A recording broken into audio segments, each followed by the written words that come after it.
Bonjour. Bien sûr, comme tout le monde, je suis inquiet. Pour mes proches, pour les Français, pour l'humanité, mais le confinement pour moi n'est pas très difficile au fond. J'en ai l'habitude, vivant isolé au fond des collines du sud-ouest. Le printemps est précoce cette année, et dans mon bureau, il y a des tonnes de livres non lus, il y a aussi des ébauches de livres et d'articles commencés jamais finis. Bref, j'ai de quoi m'occuper. Et puis, il y a le jardin. Ah, le jardin perché entre l'Adour et les Gaves. Dans mon dos, j'y sens l'océan des pins de la Grande Lande. En face, les Pyrénées. Elles se déploient de la Rune à l'Ossau. D'où j'habite, on ne voit pas les forêts. Mais pour les avoir parcourues pendant près de 50 ans, je sais exactement où elles sont. Ce sont les chênes tauzins, les frênes et les châtaigniers du Pays basque. C'est la hétraie d'Irati qui penche vers l'Espagne et envoie ses eaux en Catalogne, et d'où de ces hauteurs on voit pourtant l'Atlantique vers l'ouest. Ce sont les pins à crochets de la pierre Saint-Martin, les derniers, les plus hauts, au flanc de l'Agny, près des sources du Marmitou. Ce sont les sapins d'Issau, le chopin de Mature et les anciennes traces des exploitations par câble.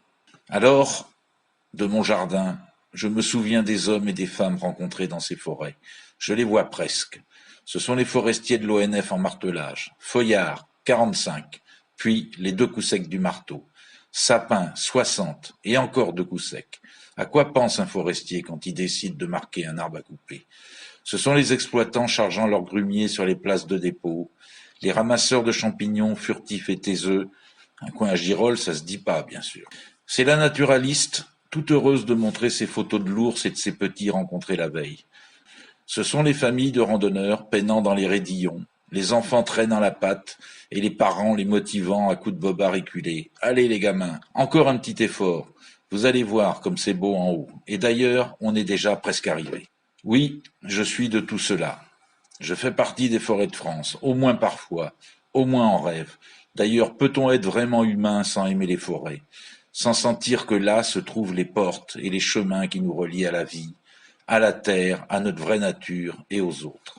Ces jours-ci, je travaille à distance avec mes chers amis forestiers de Chantilly pour aider leurs chênes malmenés par le changement climatique à s'en sortir. En fait, ce qui me manque le plus, je m'en rends compte, c'est de retourner en forêt avec les forestiers pour découvrir, s'intéresser, apprendre, écouter les vieilles histoires 1000 fois racontées, en rajouter, s'émerveiller et discuter à n'en plus finir de la meilleure façon de faire. Vivre quoi, vivre.